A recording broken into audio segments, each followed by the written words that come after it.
ભાઈ તપસ્યા ને ત્યાગ આ આશીર્વાદ છે. આ મહેનતુ માણસના આશીર્વાદ છે.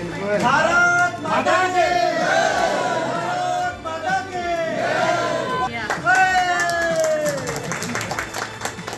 છોટાઉદેપુર લોકસભાની યાદીની અંદર જસુભાઈ રાઠવાનું નામ જાહેર થયું છે. આપણી સાથે જસુભાઈ રાઠવા છે, તેઓની સાથે સીધો સંપર્ક કરવાનો પ્રયત્ન કરીશું. આપણી જે ટિકિટ જાહેર થઈ છે, શું કહેશો? પહેલાં તો સૌપ્રથમ આપના માધ્યમથી દેશના યશસ્વી વડાપ્રધાન શ્રી નરેન્દ્રભાઈ મોદી સાહેબ અને દેશના ગૃહમંત્રી આદરણીય અમિતભાઈ શાહ સાહેબ, રાષ્ટ્રીય અધ્યક્ષ આદરણીય જેપી નડ્ડા સાહેબ, ગુજરાત પ્રદેશના યશસ્વી અધ્યક્ષ આદરણીય સી.આર. પાટીલ સાહેબ, ગુજરાતના મુખ્યમંત્રી આદરણીય ભૂપેન્દ્રભાઈ પટેલ સાહેબ, સંગઠન મહામંત્રી આદરણીય રત્નાકરજી, ભારતીય જનતા પાર્ટીનું શીર્ષ નેતૃત્વ અને પ્રદેશની પાર્લામેન્ટરી અને કેન્દ્રની પાર્લામેન્ટરી દ્વારા મને છોટાઉદેપુર લોકસભા બેઠકના ઉમેદવાર તરીકે પસંદ કર્યો છે. તે બદલ એમનો હું આભાર માનું છું. આમ આપનો પરિચય શું છે? કેટલા સમયથી આપ ભાજપની અંદર કાર્યરત છો? હું ભારતીય જનતા પાર્ટીની અંદર 1995 અંદર તાલુકા પંચાયત અને જિલ્લા પંચાયતની ચૂંટણીની અંદર બૂથના પુલિંગ એજન્ટ તરીકે કામ કરવાની શરૂઆત કરી હતી અને એના પછી મને મંડળના યુવા મોરચાના કોષાધ્યક્ષ તરીકેની જવાબદારી આપી. એના પછી ભારતીય જનતા પાર્ટીએ મને મંડળના મહામંત્રી તરીકેની જવાબદારી આપી. એના પછી મંડળના પ્રમુખ તરીકેની જવાબદારી આપી.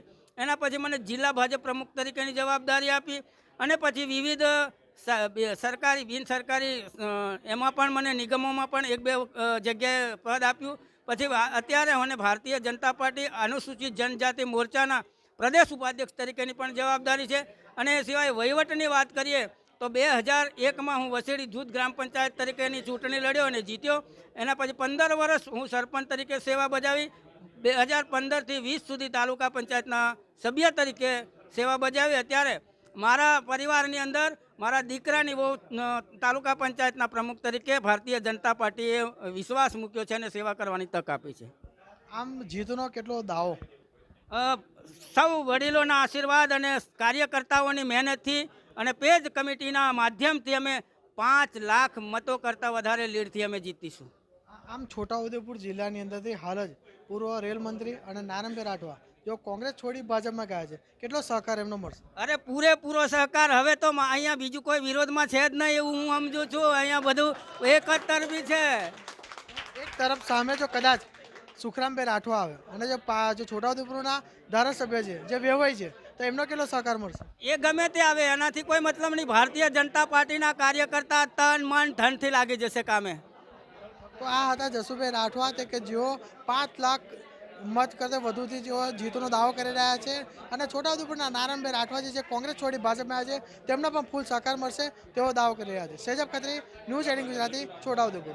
સંગ્રામ રાઠવાનું નામ અમે લોકો બંને જોડાયા ત્યારથી લોકોની એક લોકવાયકા હતી. એમાં અમે કોઈ બિનશરતી રીતે ભારતીય જનતા પાર્ટીમાં જોડાયા હતા. અમે કોઈ બાયોડેટા પણ આપ્યા નથી. એટલે અમે લોકો પાર્ટીને સંગઠનમાં રહી પાર્ટીને મજબૂત કરવાનું કામ કરીશું. પાર્ટી હાઈકમાન્ડે જે આદેશ કરે એ આદેશનું પાલન કરી અમે લોકો કામે લાગવાના છે. આજે ઘોષણા થઈ ગઈ છે જસુભાઈ રાઠવાની લોકસભાના ઉમેદવાર તરીકે. ભારતીય જનતા પાર્ટીના સત્તાવાર ઉમેદવાર છે.